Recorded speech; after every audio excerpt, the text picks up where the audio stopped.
নমস্কাৰ, আন এটি পডকাষ্ট অনুষ্ঠানলৈ আপোনালোকক স্বাগতম জনাইছোঁ।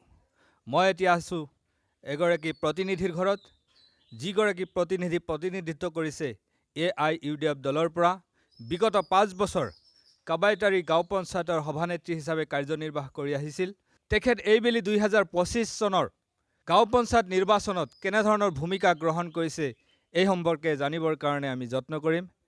নমস্কাৰ বাইদেউ, আপোনাক আমাৰ চেনেললৈ স্বাগতম জনাইছোঁ। নমস্কাৰ। পোনপ্ৰথমে আপুনি আপোনাৰ প্ৰাথমিক পৰিচয়টো দাঙি ধৰিব। মোৰ নাম মিছ ৰুকিয়া খাতুন মজুমদাৰ। মোৰ গৃহকৰ নাম আব্দুল কাদেৰ মজুমদাৰ। মোৰ ঘৰ কাবাইতাৰী পঞ্চম খণ্ডত। মই বিগত 5 বছৰ আমাৰ কাবাইতাৰী জিপিৰ সভানেত্ৰী হিচাপে কাৰ্যকাল কৰি আহিছোঁ।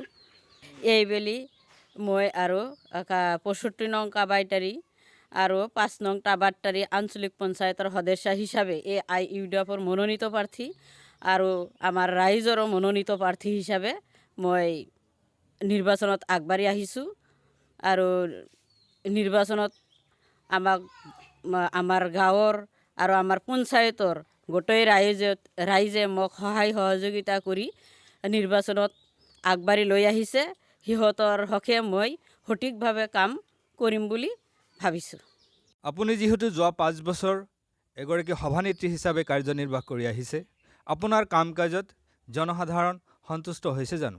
চাওক, মই বিগত 5 বছৰ পঞ্চায়তৰ সভানেত্ৰী হিচাপে বহুতো উন্নয়নমূলক কাম কৰিছোঁ।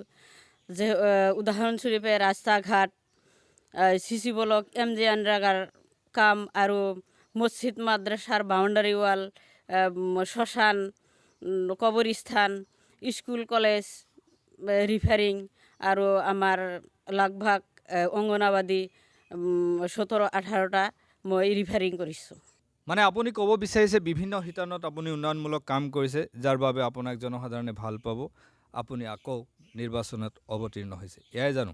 যিহেতু মই ৰাইজৰ হকে ভাল সঠিক ৰূপে চৰকাৰী আঁচনিবিলাক আহাত মই কাম কৰিছোঁ বুলি ৰাইজে মোৰ হকে সন্তুষ্ট হৈছে, সেই হেতুকে মই পঞ্চায়ত খেলিবলৈ আগবাঢ়ি আহিছোঁ। ধন্যবাদ বাইদেউ। আপোনাৰ পৰা মই জানিব বিচাৰিছোঁ আপোনাৰ শিক্ষাগত অৰ্হতা কি?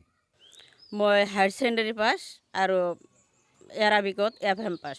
আপুনি যিহেতু AIUDF দলৰ পৰা কাউন্সিলৰ পদৰ মনোনীত প্ৰাৰ্থী হিচাপে থিয় দিছে, আপুনি কিমান আশাবাদী এইবেলি আপোনাক আকৌ জনসাধাৰণে নিৰ্বাচনত জয়যুক্ত কৰিব বুলি?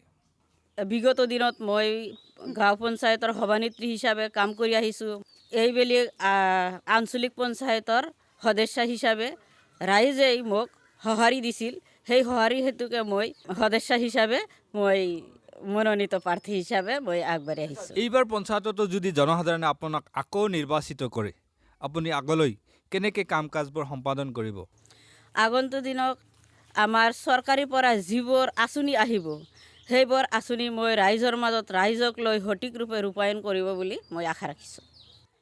আপোনাক আন এটি জটিল প্ৰশ্ন কৰিব বিচাৰিছোঁ।